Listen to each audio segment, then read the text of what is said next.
Livro A Isca de Satanás, capítulo 7. A pedra solidamente assentada.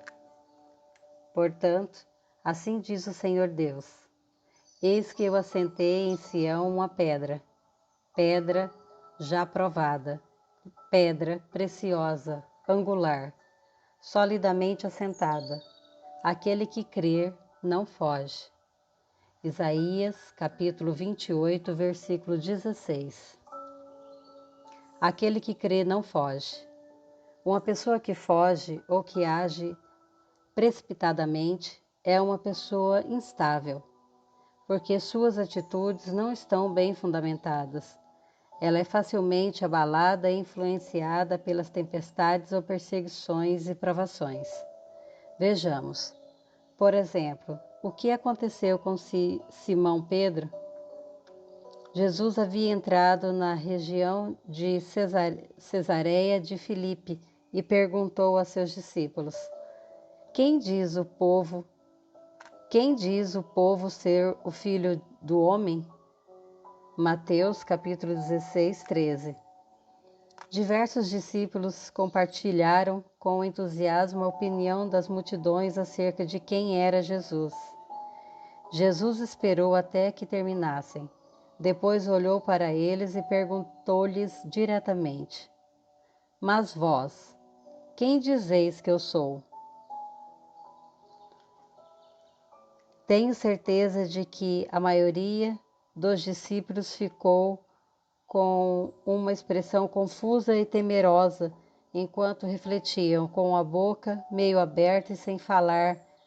De repente, os homens que foram tão ávidos para falar, expressando sua opinião, se calaram. Talvez eles nunca tivessem feito aquela pergunta a si mesmos.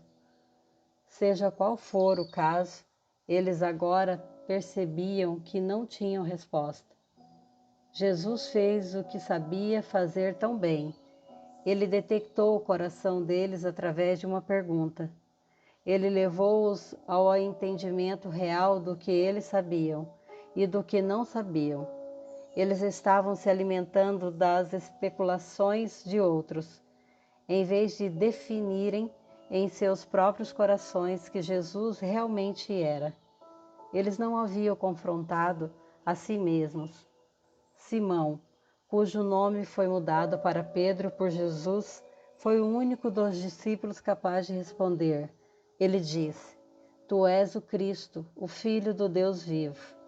Mateus capítulo 16, versículo 16. Jesus então lhes respondeu dizendo: Bem-aventurado és, Simeão Bar-Jonas, porque não foi carne e sangue que tu revelaram, mas meu Pai que está nos céus. Jesus estava explicando a Simão Pedro a fonte desta revelação. Simeão não havia recebido este conhecimento por ouvir a opinião dos outros ou pelo que lhe havia sido ensinado, mas Deus o havia revelado a ele. Simão Pedro tinha muita fome pelas coisas de Deus. Era ele quem fazia a maioria das perguntas. Foi ele que andou sobre as águas, enquanto os outros 11 observaram. Ele era um homem que não se contentava com a opinião dos outros. Ele queria ouvir diretamente da boca de Deus. Este conhecimento revelado de Jesus não veio por meio dos seus sentidos, mas foi um dom, iluminado em seu coração em resposta à sua fome. Muitos haviam visto e testemunhado o que Simão Pedro viu e testemunhou, mas seus corações não tinham tanta fome de conhecer a vontade de Deus quanto o de Pedro.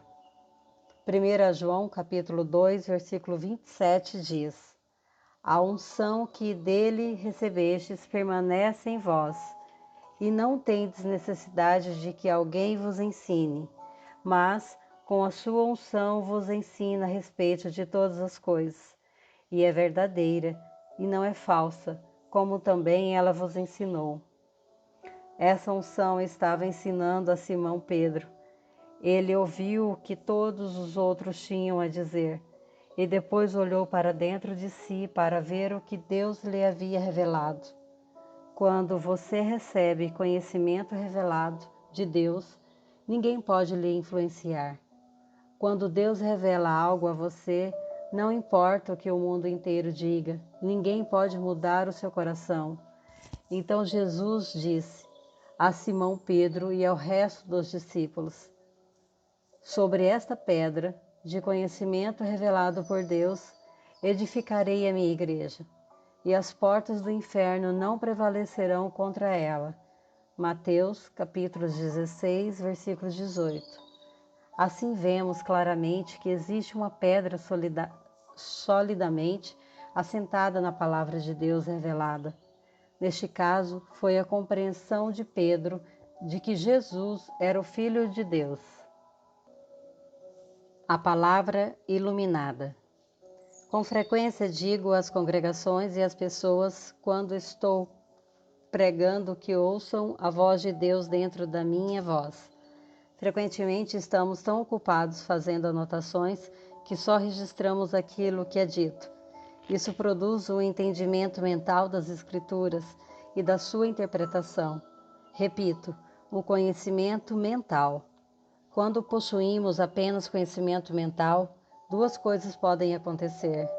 Primeiro, nos tornarmos facilmente suscetíveis ao exagero ou ao emocionalismo. Ou segundo, ficamos presos ao nosso intelecto, mas este não é o firme fundamento sobre o qual Jesus edifica a sua igreja. Ele disse que ela seria edificada sobre a palavra revelada, e não apenas sobre versículos decorados. Quando ouvimos ministros ungidos pregarem, ou quando lemos um livro, devemos procurar as palavras ou frases que explodem em nosso espírito. Esta é a palavra que Deus está revelando a nós. Ela transmite luz e entendimento espiritual. Como disse o salmista, a revelação da sua palavra esclarece e dá entendimento aos simples. Salmos 119, versículo 130. É a sua palavra em nossos corações e não em nossas mentes que ilumina e esclarece. Geralmente, o ministro pode estar falando de um assunto, mas Deus pode estar iluminando algo inteiramente diferente em seu coração. Por outro lado, Deus pode ungir exatamente as palavras daquele ministro e elas explodirem dentro de mim. De uma forma ou de outra, ela é a palavra de Deus revelada a mim. É isto que nos transforma de simples vazios de entendimentos a maduros, cheios de entendimento. Esta palavra iluminada em nossos corações é a pedra sobre a qual Jesus disse que a sua igreja seria edificada. Jesus comparou a palavra de Deus revelada a uma pedra. A pedra fala de estabilidade e força. Lembramos da parábola das duas casas, uma construída sobre a rocha e a outra sobre a areia. Quando as adversidades, como perseguição, tribulação e aflição, vieram contra as duas casas, a casa construída sobre a areia foi destruída, enquanto a casa construída sobre a rocha permaneceu de pé. Algumas coisas que precisamos ouvir de Deus não podem ser encontradas na Bíblia. Por exemplo, com quem devemos nos casar? Onde devemos trabalhar? Em que igreja devemos congregar? E a lista continua. Precisamos ter a palavra de Deus revelada para essas decisões também. Sem ela, as nossas decisões estarão fundamentadas em terrenos instável. O que Deus revela pelo seu Espírito não pode ser tirado de nós. Este deve ser o fundamento de tudo o que fazemos. Sem ele ficaremos facilmente escandalizados pelas provações e tribulações que nos pegam de surpresa. Lembre-se novamente do que Jesus disse sobre a palavra ser ouvida e recebida com entusiasmo. mas sem criar raízes em nosso coração, ela foi recebida com alegria na mente e nas emoções. São as pessoas que, ao ouvirem a palavra, logo a recebem com alegria. Entretanto, visto que não têm raízes em si mesmas, são de pouca perseverança. Ao surgir alguma tribulação ou perseguição por causa da palavra, rapidamente sucumbem. Marcos capítulo 4, versículos 16 e 17.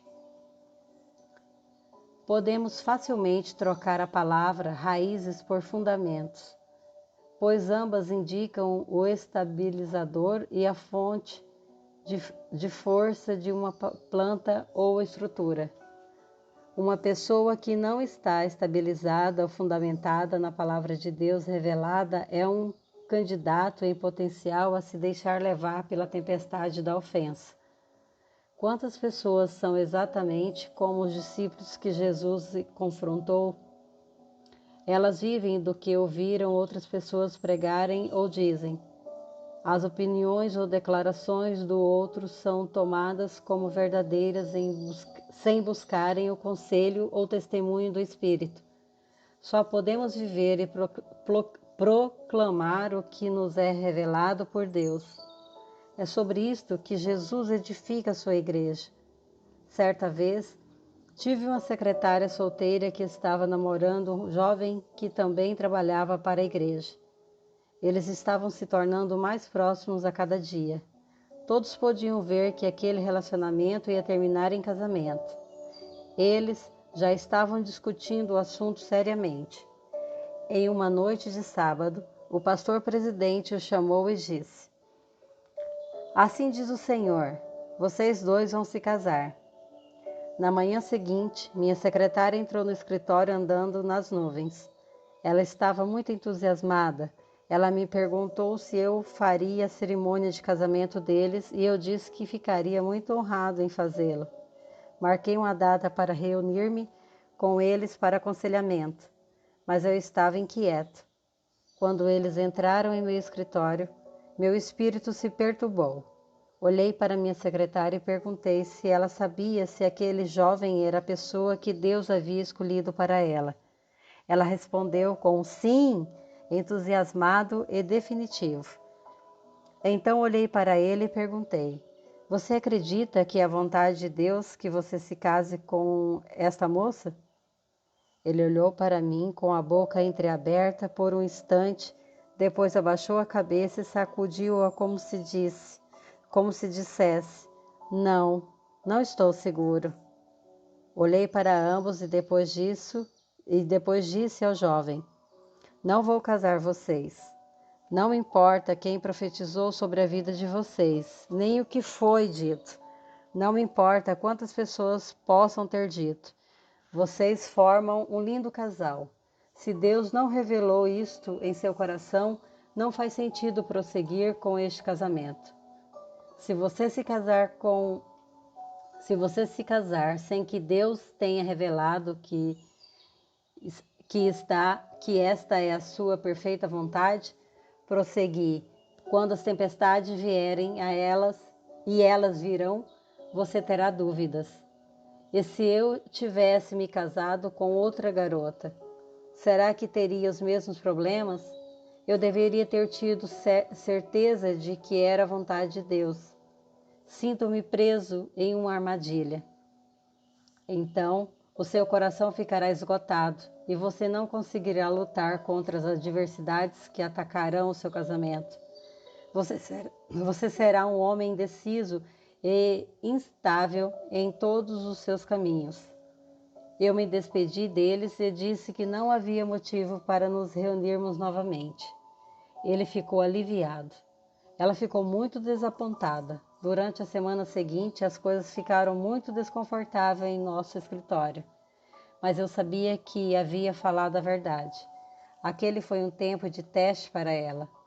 Se Deus tivesse realmente dito a ela que aquele homem era seu marido, ela teria de confiar que o Senhor revelaria isso a ele, sem se ofender comigo nem com Deus. Eu disse a ela para dar um tempo a ele, e para permitir que ele tivesse espaço para ouvir de Deus. Ela obedeceu. 3 semanas se passaram e eles pediram outra reunião. Imediatamente tive um sentimento de alegria.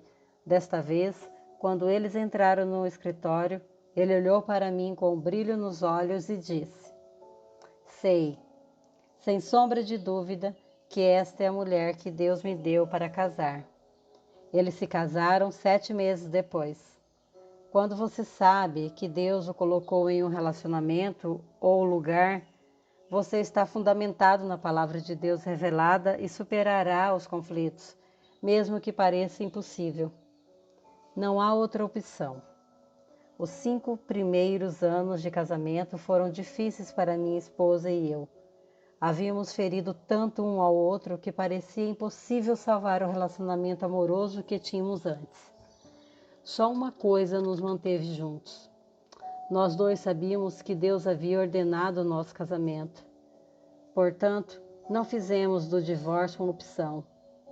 A nossa única opção era crer que Ele nos curaria e nos transformaria. Ambos nos comprometemos com este processo, independentemente do quanto ele fosse doloroso. Quando pensava em desistir, eu me lembrava das promessas que Deus havia me dado com relação ao nosso casamento. Eu não estava pronto para anular o que Deus havia projetado e decretado para a nossa união. Uma das promessas era a de que minha esposa e eu ministraríamos juntos. Na época em que ele fez essa promessa, pensei, posso ver isso facilmente. A sua mão está sobre nós dois para o ministério. Contudo, em meio às nossas tempestades matrimoniais, não conseguia mais ver a promessa claramente, mas me recusava a desistir dela. A esperança natural havia terminado por causa das lutas e do orgulho que havia entrado em nosso casamento, mas ainda havia uma semente sobrenatural de vida em meu coração. Essa promessa funcionava como uma âncora, um fundamento no momento em que eu precisava. Como vimos mais tarde, Deus não apenas curou o nosso relacionamento, como também o tornou mais forte do que antes. Crescemos com os conflitos, perdoando um ao outro e aprendendo com eles. Agora ministramos juntos. Considero minha esposa não apenas a minha amada e melhor amiga, mas também a ministra em quem coloco a máxima confiança. Confio mais nela do que em qualquer outra pessoa. Depois de superar esses árduos 5 primeiros anos, entendi que Deus via fraquezas em nossas vidas. Entendi que Deus via fraquezas em nossas vidas e o nosso relacionamento as trouxe à luz. Eu estava impressionado com a sabedoria que nos uniu como homem e mulher. Antes de conhecer Lisa, eu orava insistentemente pela mulher com quem me casaria um dia. Essa escolha era a segunda decisão mais importante de minha vida. A primeira era obedecer ao Evangelho. Por ter orado e esperado a escolha de Deus para mim nesta área, achei que não teria os problemas que os outros tinham no casamento. Ah, como eu estava errado! Deus escolheu uma esposa para mim que era o desejo do meu coração, mas ela também expôs a imaturidade egoísta que estava escondida em meu interior. E havia mais. Fugir do conflito optado pelo divórcio, ocupando-a, só teria enterrado a minha imaturidade sob outra falsa camada de proteção, chamada de ofensa. Conhecer a palavra de Deus para o casamento me impediu de partir. Neste ponto, gostaria de me desviar um pouco do tema principal do capítulo para tratar de um outro assunto. Alguns de vocês podem estar pensando, mas eu não era salvo quando me casei. A vocês, Deus diz: ora, aos casados ordeno, não eu, mas o Senhor, que a mulher não se separe do marido. Se, porém, ela vier a separar-se, que não se case ou que se reconcilie com seu marido, e o marido não se aparte de sua mulher. Irmãos, cada um permaneça diante de Deus naquilo em que foi chamado. 1 Coríntios capítulo 7, versículo 10, 11 e versículo 24.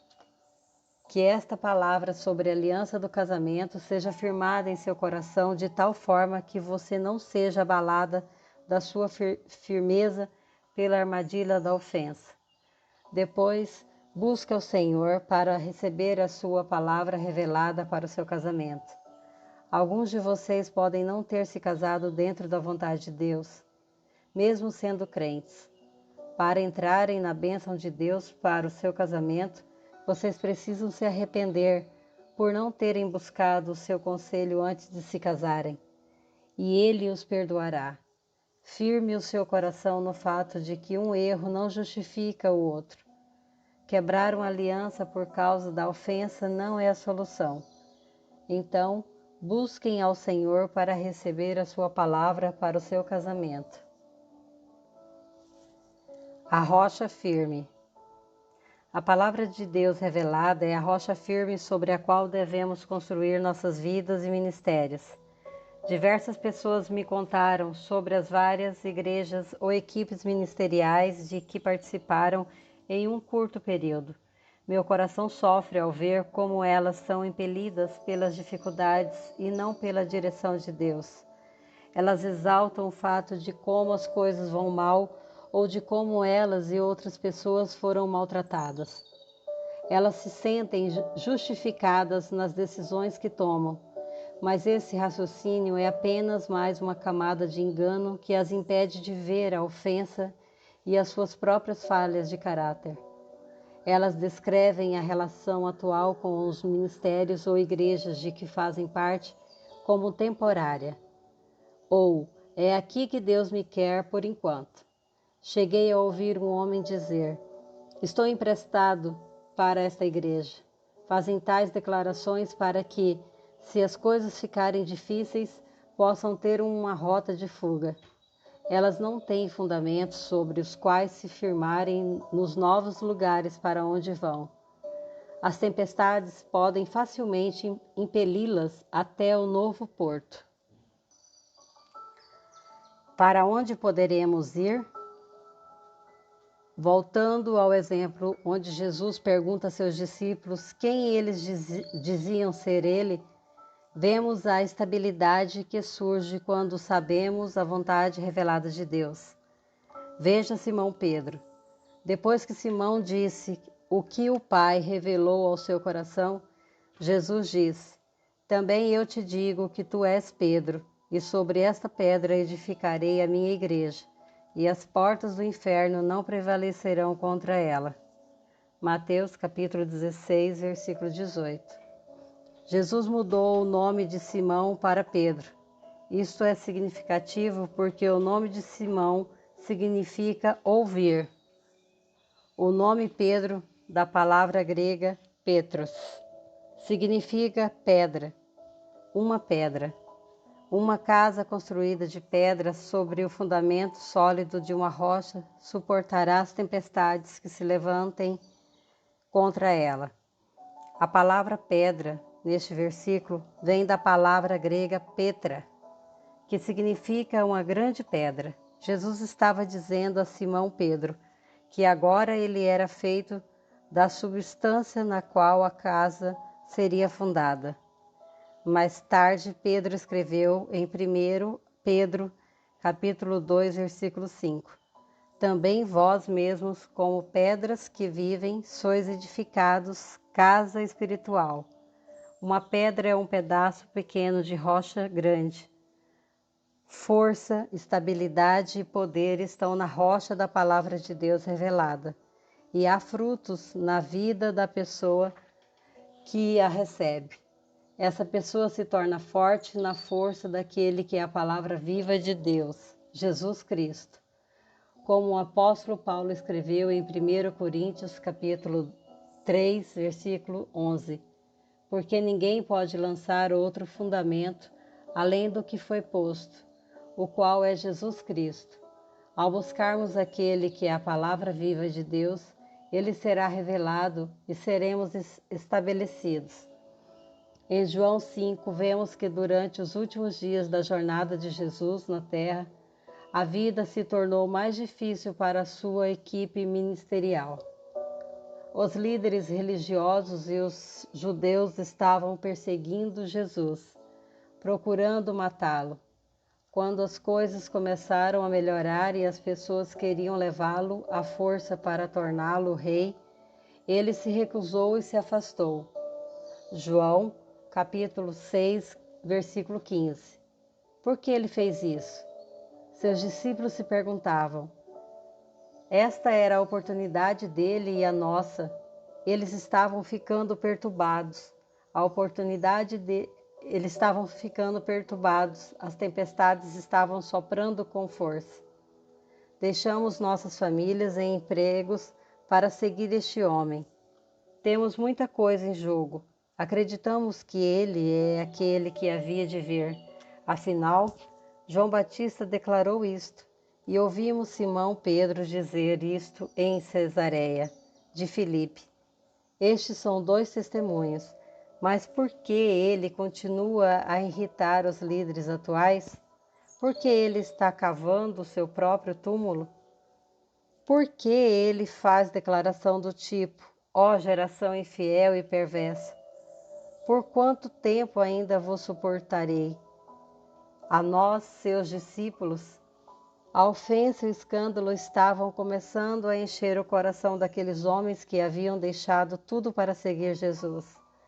Então as coisas chegaram ao ponto máximo. Jesus pregou algo para eles que soou como pura heresia.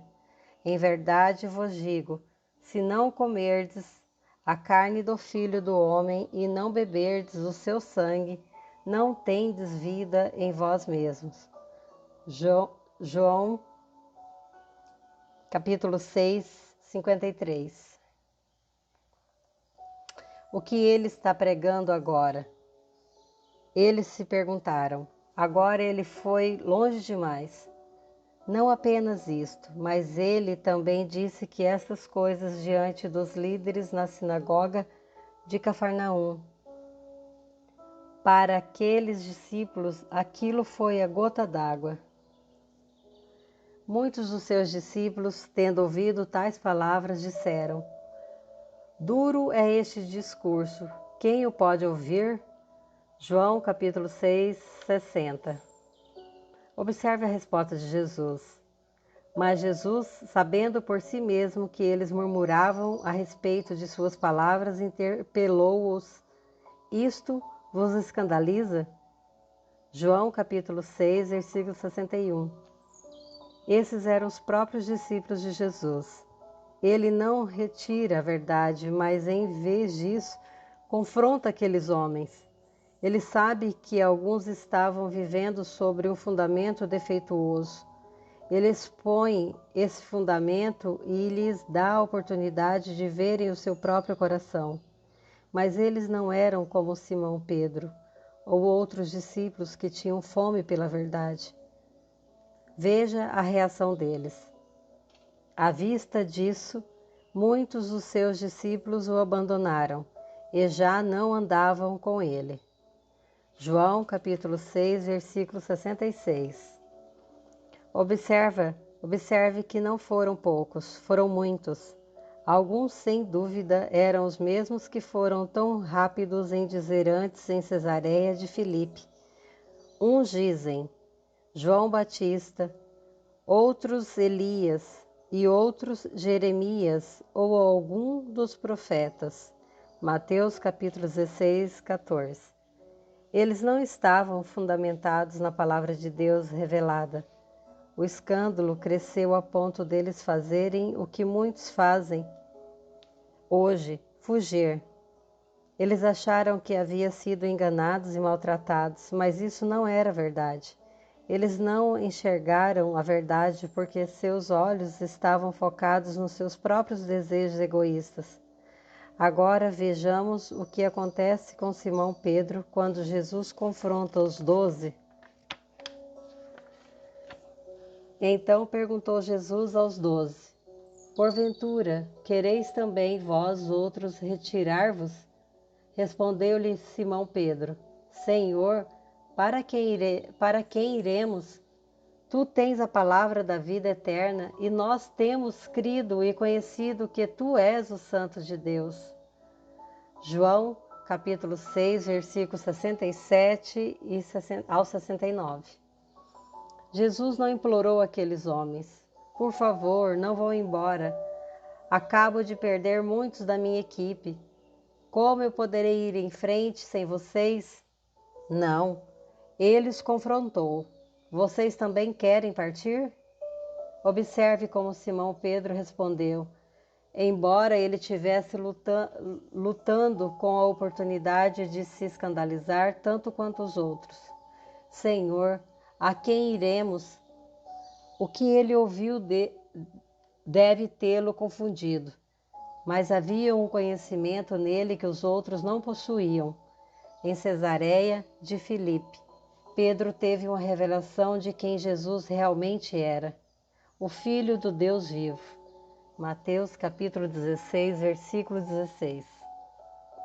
Agora, no auge da sua provação, ele falou aquilo que estava arraigado em seu coração. Nós temos crido e conhecido que tu és o Santo de Deus. Essas são as mesmas palavras que ele disse em Cesareia de Filipe. Ele era uma pedra, firmada na rocha firme da palavra viva de Deus. Ele não partiria escandalizado. Reação sob pressão. Geralmente digo que as provas e testes localizam uma pessoa. Em outras palavras, eles determinam onde você se encontra espiritualmente. Eles revelam a verdadeira condição do seu coração. A forma como você reage sob pressão é a forma como o seu verdadeiro eu reage. Você pode ter uma casa construída sobre areia de 5 andares, alta e bela, artisticamente decorada com o material mais elaborado. Enquanto o sol estiver brilhando, ela se assemelha a um baluarte de força e beleza. Ao lado dessa casa, você pode ter uma casa simples de um andar. Ela é quase imperceptível e possivelmente sem atrativos se comparada ao belo prédio ao lado. Mas ela é construída sobre algo que não se pode ver, uma rocha. Enquanto as tempestades não vierem, a casa de 5 andares parece muito melhor, mas quando ela enfrenta uma tempestade forte, desaba e fica arruinada. Ela pode sobreviver a algumas tempestades menores, mas não a um furacão. A estrutura simples de um andar sobrevive quanto maior a casa, mais grave e digna de nota é a sua queda. Algumas pessoas na igreja são como os discípulos que foram tão rápidos em falar em Cesareia de Filipe, mas apenas para terem o seu coração exposto depois. Eles podem ser comparados a cristãos de 5 andares, a imagem da força, da estabilidade e da beleza. Podem suportar algumas tempestades menores e até de tamanho médio, mas quando uma poderosa tempestade sopra, eles são abalados. Certifique-se de edificar a sua vida na palavra revelada de Deus, e não no que os outros dizem. Continue buscando o Senhor e ouvindo o seu coração. Não diga ou faça coisa só porque todas as outras pessoas estão fazendo. Busque a Deus e firme-se naquilo que for iluminado em seu coração.